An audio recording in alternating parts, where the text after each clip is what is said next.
गृहमंत्री आहेत त्यांच्याकडे लष्कराचं हेलिकॉप्टर आहे बरं का. ते हेलिकॉप्टर रायगडावरती उतरणार. ते काय छत्रपती पंडित नेहरूंप्रमाणे जसे पंडित नेहरू प्रतापगडावर चालत गेले, मोटारीने पुढे गेले आणि मग तसे येत नाहीत ना. ते सरकारी हेलिकॉप्टर आहे, देशाचे गृहमंत्री आहेत.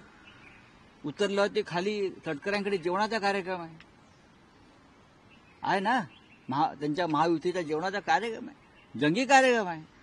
नाही, काल रात्री उशिरा भेटीगाठी झाल्या आहेत. अमित शहांना ते ज्या हॉटेलमध्ये उतरलेत तिथे आशिष शेलार, एकनाथ शिंदे असे महाराष्ट्रातले नेते रात्री उशिरा भेटले. बघा, एकनाथ शिंदेचे ते नेते आहेत, आशिष शेलारांचे आहेतच. खरं म्हणजे एकनाथ शिंदेचा जो पक्ष आहे त्याचे पक्षप्रमुख जे आहेत ते अमित शहा आहेत. त्या पक्षाला जन्म द्यायचं काम अमित शहाने केलेलं आहे. त्याच्यामुळे पक्षप्रमुख त्यांचे दिल्लीतून येत आहेत. त्याच्यामुळे एकनाथ शिंदेना तिथे उपस्थित राहावं लागेल. काल मी पाहत होतो की त्यांची फार तयारी सुरू आहे. पक्षप्रमुख त्यांचे पक्षाचे प्रमुख येत आहेत म्हणून. अमित शहा त्या पक्षाचे प्रमुख आहेत.